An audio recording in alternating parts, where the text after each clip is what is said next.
Salve rapaziada, como vocês estão? Bora começar o resumo da quarta rodada da fase de grupos da Libertadores.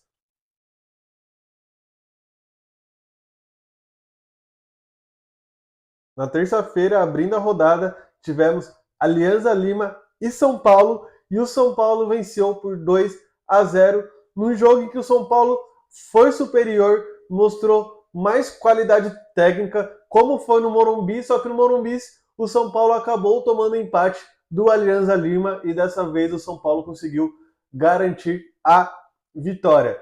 Primeiro tempo, São Paulo foi melhor, era o dono da posse de bola, controlava mais o jogo, sofria quase nada, assim, era mais ofensivo, mas perdia muitas chances. Até que nos 25 do primeiro tempo, no lançamento para frente, a defesa do Alianza Lima se atrapalha, ninguém consegue cortar a bola fica viva, e aí o André Silva aproveita a falha, rouba a bola, entra na área e faz 1-0 para o São Paulo. E aí, depois desse gol, o São Paulo fica melhor ainda. O São Paulo cresce mais na partida, mas errava muito nas finalizações. Teve o gol do Ferreirinha ali no final do primeiro tempo, mas ele estava impedido. Mas eu achei que, se eu não me engano, é o Alves que tá com a bola. Ele segura demais a bola ali, porque é um 2 contra 2, só que o Ferreirinha tá livre. Se o Alves toca a bola mais rápido, eu acho que ia conseguir chegar no Ferreirinha, o Ferreirinha ia conseguir fazer o segundo gol, ia tricolizar mais o São Paulo, mas acabou que ele demorou demais para receber a bola, acabou ficando impedido e o gol foi anulado.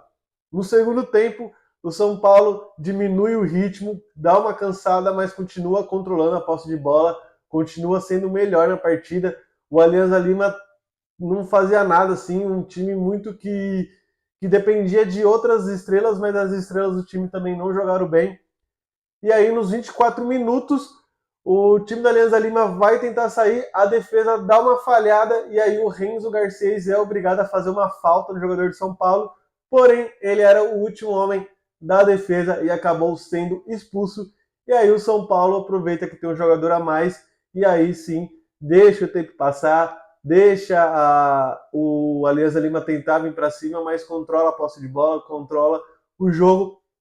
E aí, nos 44 minutos do segundo tempo, numa boa jogada, o André Silva aparece livre na área, dá um corte e depois chuta forte por baixo das pernas do goleiro, fazendo o segundo gol do São Paulo, garantindo a vitória do São Paulo, uma vitória muito importante. São Paulo continua invicto no grupo, chega a 10 pontos e matematicamente o São Paulo já está classificado às oitavas de final.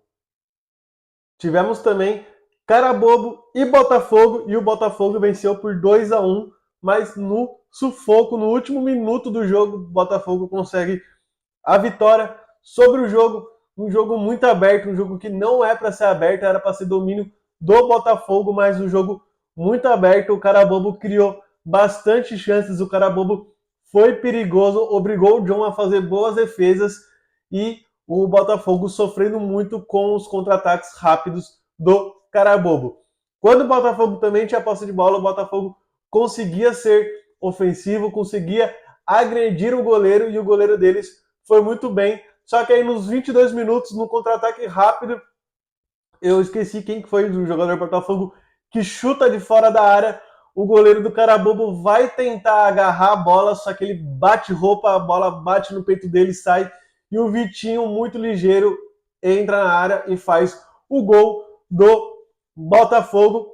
Só que o jogo continua em aberto. E aí no segundo tempo o Carabobo vai para cima, pressiona o Botafogo, vai com tudo. E nos 31 minutos, Leonardo Aponte faz o gol de empate do Carabobo. E aí o jogo volta a ficar em aberto, volta a ficar. O Botafogo tentava segurar o 1-0, mas não conseguiu.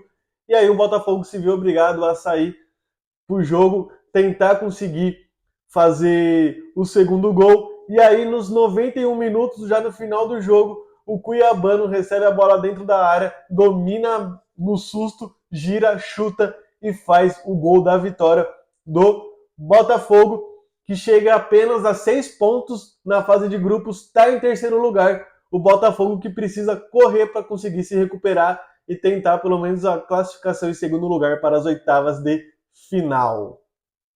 E encerrando os jogos de terça, tivemos Fortaleza e Colo-Colo, e o Fortaleza venceu por 4-0, uma goleada muito boa do Fortaleza. Lembrando que no primeiro jogo do Colo-Colo e Fortaleza lá no Chile, que foi paralisado por conta da invasão dos torcedores contra a ação policial fora do estádio, toda aquela confusão que a gente teve, perdão, a Conmebol, soltou a nota recentemente que a vitória ficou para o Fortaleza naquele jogo de 3-0, né, conforme previsto no regulamento. Uma decisão muito boa da Conmebol. E ontem o Fortaleza consegue uma vitória de 4-0 em cima do Colo-Colo. Uma vitória importantíssima para o Fortaleza.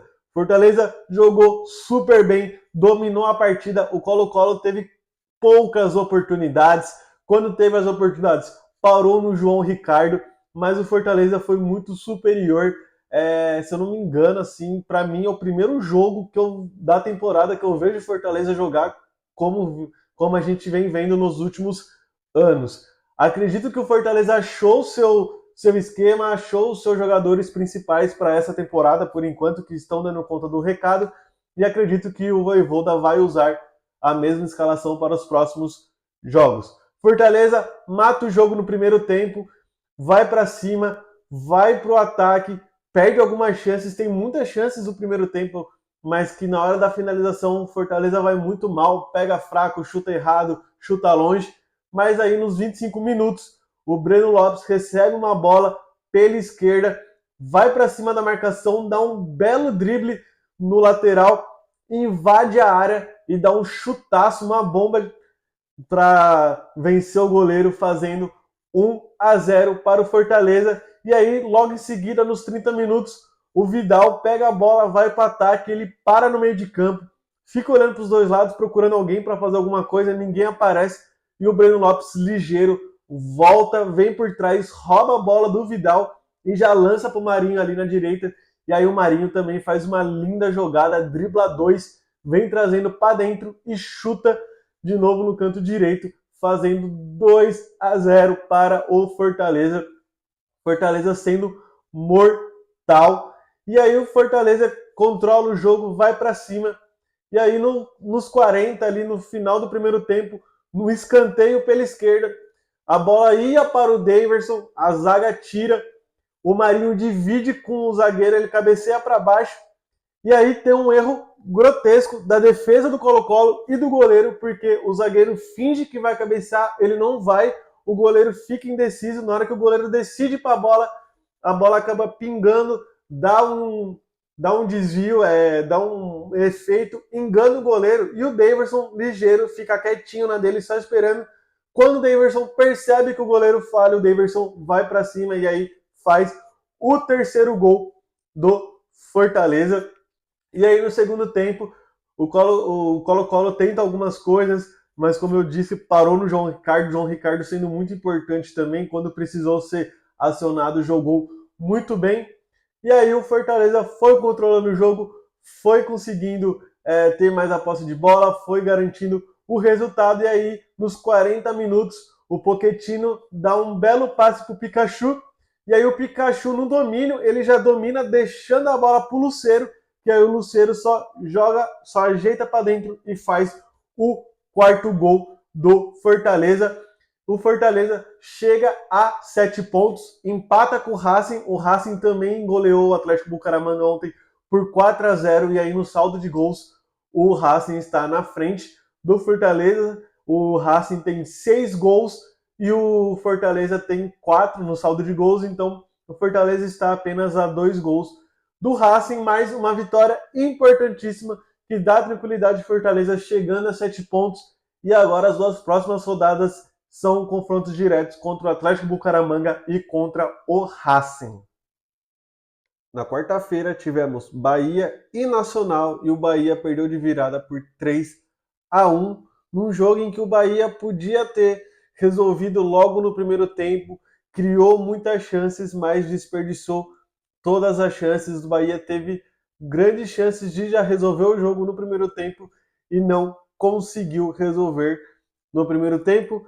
No segundo tempo, o Bahia volta com tudo e logo nos 2 minutos de jogo, numa tabela rápida na entrada da área, o Jean Lucas recebe livre e faz o gol do Bahia.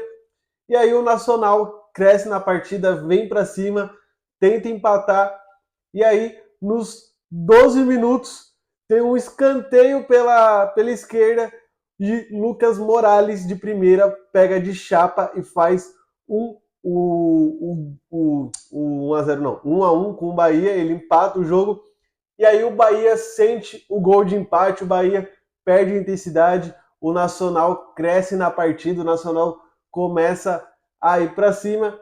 E aí nos 21 minutos, o contra-ataque rápido do Nacional pela direita, o Nacional vem trazendo a bola, e aí o Nico Lopes recebe livre dentro da área, ele vai para cima, ele dá um corte, que ele corta o goleiro e o zagueiro, deixa os dois no chão, e aí ele faz o segundo gol do Nacional, vira o jogo, e aí depois do segundo gol do Nacional, o Bahia desmantela totalmente no jogo, o Bahia se perde no jogo, o Bahia fica todo retraído, não consegue ter a posse de bola, e aí no final do jogo, nos 41 minutos, o Julián Camilo, também pela direita, no contra-ataque rápido, recebe a bola e faz o terceiro gol do Nacional, decretando a derrota do Bahia.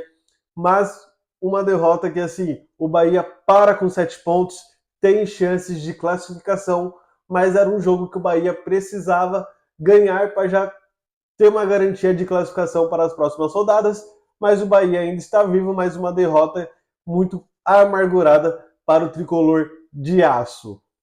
Tivemos também Cerro Porteño e Palmeiras, e o Palmeiras venceu por 2-0.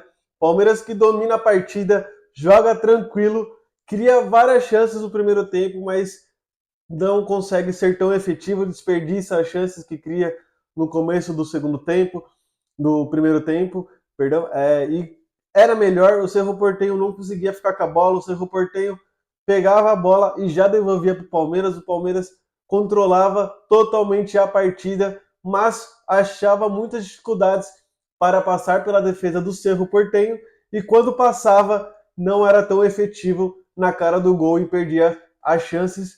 E aí nos 40 minutos do primeiro tempo, numa jogada rápida, o Lucas Evangelista sofre a falta e ele ligeiramente, ele muito rápido, ele já para a bola, ele já cobra rápido pro Estevam, o Estevam já pega e já dá um chutaço da intermediária ali e faz um golaço abrindo o placar para o Palmeiras. E aí, no final do primeiro tempo, o Cerro Porteño tem uma chance de empatar o jogo, acaba que a defesa do Palmeiras consegue tirar, né? O jogador que estava, o jogador do Cerro que estava na área, ele não sei se ele foi tentar chutar, se ele foi tentar dominar, mas a bola bate no pé dele, escapa, e, se não me engano, o Gustavo Gomes tira, e aí o Vitor Roque acredita na jogada, vai para cima do zagueiro, rouba a bola do zagueiro, tem a grande chance de fazer o gol. Ele tinha o Estevam também do lado dele, e o Vitor Roque vai decidir sozinho, e ele acaba desperdiçando uma grande chance no primeiro tempo. Era a chance assim de fazer o segundo e já matar o jogo no primeiro tempo, mas o Vitor Roque perde uma grande chance. No segundo tempo, o Cerro tenta vir para cima do Palmeiras, o Cerro tenta criar algumas chances, mas não era tão efetivo também, não conseguia finalizar muito bem. E aí o Palmeiras logo já volta a controlar a partida, começa a ter mais posse de bola, começa a gastar mais o tempo e sofre muito também nas finalizações, porque o Palmeiras tem grandes chances. O Paulinho teve uma boa grande chance, mas o goleiro defendeu e a bola explodiu no travessão também. Ia ser um golaço do Paulinho. E aí o Palmeiras foi controlando o jogo até que nos 91, 92, já no final do jogo, o Vitor Roque tem uma outra grande chance pela esquerda. Ele avança, invade a área, ele tira do goleiro do zagueiro e aí ele faz o gol do Palmeiras, fazendo o segundo, garantindo a vitória do Palmeiras, fazendo seu segundo gol com a camisa do Palmeiras também. E aí o Palmeiras chega a 12 pontos, 100% na Libertadores, é a primeira equipe a estar classificada às oitavas de final. uma primeira parte do Palmeiras até agora, né? Na fase de grupos da Libertadores, uma fase excelente, 4 jogos, 4 vitórias, já está classificado e o Palmeiras tem os próximos 2 jogos em casa e já joga tranquilo, porque só precisa administrar até as oitavas de final. E encerrando os jogos de quarta-feira, tivemos Central Córdoba e Flamengo, e o jogo terminou empatado em 1-1, um resultado muito ruim para o Flamengo, até porque a LDU ganhou o outro jogo contra o Deportivo Táchira e complicou para o Flamengo. O Flamengo começou muito bem, primeiro tempo que até estava controlado, que o Flamengo era superior, e logo nos 10 minutos de jogo, numa grande jogada rápida pela esquerda, o Arrascaeta aparece livre na área e faz um belo gol para o Flamengo, joga de cavadinha por cima do goleiro, fazendo 1-0 para o Flamengo, e aí o Flamengo cresce na partida depois do gol, vai para cima, ali nos 22, 23 minutos, o Flamengo tem uma boa escapada, o Arrascaeta recebe livre, vai para invadir a área, ele chega ali mais ou menos na entrada da área, ele chuta, mas perde o gol, o goleiro defende. O Arrascaeta perdeu também uma grande chance de fazer o segundo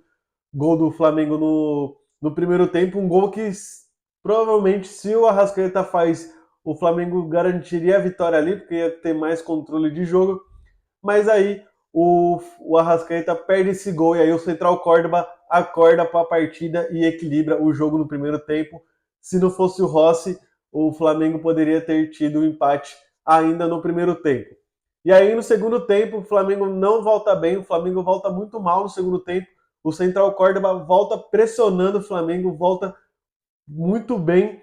E aí nos 16 minutos o Central Córdoba vem pela direita, faz o cruzamento na área, a zaga tira, a bola vai para a esquerda e aí no cruzamento pela esquerda o Verón de cabeça empata o jogo para o Central Córdoba. O Flamengo tem chances de fazer o segundo para garantir a vitória, não consegue. O Central Córdoba também tem chances de fazer o segundo e não consegue também. O Rossi ontem acabou salvando o Flamengo. E aí o Flamengo para com 5 pontos, a LDU chega a 8 pontos, o Central Córdoba chega a 8 pontos e o Flamengo precisa vencer os 2 próximos jogos. Um jogo é contra o Deportivo Táchira, que é o pior, a pior equipe do grupo, mas tem um confronto direto contra a LDU, que é muito importante. Então o Flamengo precisa correr para tentar conseguir essa classificação, senão vai acabar indo para os playoffs da Sul-Americana. E na quinta-feira, encerrando os jogos da Libertadores, tivemos Atlético Nacional e Internacional, e o Inter acabou perdendo por 3-1 no jogo em que o primeiro tempo do Inter foi muito ruim, primeiro tempo onde o Inter não conseguia ficar com a bola, sofria muita pressão do Atlético Nacional, o Atlético Nacional foi superior, criou várias e várias chances no primeiro tempo. O Atlético Nacional teve a grande chance de fazer gols nos primeiros minutos, começou criando bastante, o Inter não conseguia responder. E aí, nos 39 minutos, numa jogada rápida pela esquerda, eu não lembro quem é o jogador que dá um toque de letra, o Atlético Nacional avança, o Kevin Viveiros recebe e faz o gol do Atlético Nacional. E aí o Atlético Nacional tenta fazer o segundo ainda no primeiro tempo e não consegue. O Inter dá uma crescida, o Wesley tem a grande chance de fazer o gol de empate no primeiro tempo, mas ele chutou em cima do goleiro Ospina, que foi muito bem na partida. No segundo tempo, o Inter volta melhor, o Bruno Tabata entra no lugar do Bruno Henrique, e aí o Inter começa a ser mais ofensivo, o Inter consegue criar várias chances. O Luca, que entrou no lugar do Ener Valencia, que sentiu a posterior, né, ainda no primeiro tempo, teve uma grande chance, mas cabeceou em cima do goleiro. O goleiro Ospina fez grandes defesas, assim, impediu que o Inter conseguisse empatar o jogo. E aí, nos 10 minutos, num contra-ataque rápido, de novo, só que agora, de novo pela esquerda também, começou na direita, parou na esquerda, e aí o Biliar se recebe, ele chuta e faz o segundo gol do Atlético Nacional. E aí o Inter acaba dando uma murchada, assim, sente o segundo gol, porque o momento era todo do Inter e não consegue fazer o gol e tá no segundo. E aí o Inter sente um pouco, mas o Inter continua indo para cima, o Inter continua tentando. E aí o Aguirre sofre o pênalti e o Alan Patrick, nos 31 minutos, o Aguirre invade a área, ele tira. No primeiro lance, não achei que era pênalti, assim, não tinha visto assim que realmente tinha sido o Aguirre que tinha tirado a bola. No replay, conseguimos ver que era o Aguirre que tocou na bola, um pênalti bem sutil, mas pênalti de qualquer jeito, muito bem marcado. E aí, Alan Patrick faz o gol do Inter, e aí o Inter cresce na partida, volta a pressionar, volta a criar várias chances, mas de novo para no goleiro Ospina, para no goleirão que fez uma grande jogo, fez uma grande partida. O goleiro Ospina salvou o Atlético Nacional, porque poderia ter saído o gol do Inter. E aí, nos acréscimos, o Inter tentando e numa falha defensiva de novo, num contra-ataque rápido, Kevin Viveiros recebe a bola, ele briga com o Vitão, o zagueiro, e o Vitão acaba perdendo, o Vitão fica pedindo falta. Eu achei que tinha sido falta, mas não foi. E aí o Kevin Viveiros faz o terceiro gol do Atlético Nacional e o Inter fica com essa derrota por 3-1. O Atlético Nacional, com essa vitória, sobe para a segunda colocação, fica com 6 pontos. O Inter cai para terceiro, para nos 5 pontos, mas ainda o Inter tem chances de classificação, mas agora complicou demais para o Inter. E esse foi o resumo da quarta rodada da fase de grupos da Libertadores. Botafogo, São Paulo, Fortaleza e Palmeiras conseguindo vencer. Palmeiras 100% na competição, primeira equipe a conseguir a classificação para as oitavas de final. São Paulo com um pezinho ali na classificação também. Fortaleza e Botafogo conseguindo se recuperar, tendo chances também de classificação. Bahia acabou perdendo, mas continua líder, continua tranquilo ali, tem grandes chances de classificação. O Inter acabou perdendo, acabou se complicando, cai para terceiro, o Atlético Nacional assume a segunda posição. Um grupo muito embolado, Bahia, Atlético Nacional, Internacional e Nacional, o grupo embolou de vez. Flamengo ficando no empate com o Central Córdoba e se complicando cada vez mais. Próxima rodada, confronto direto com a LDU, o jogo da vida na Libertadores para o Flamengo neste momento. Uma rodada surpreendente, alguns brasileiros indo bem, alguns brasileiros indo mal, mas vamos ver o que acontece. Acredito ainda que os brasileiros têm chances de conseguir se recuperar e fazer a classificação para as oitavas de final. Se inscreva no canal, deixa o like, comenta aí o que vocês acharam dessa rodada, o que vocês acharam dos clubes brasileiros, se eles vão conseguir ou não a classificação.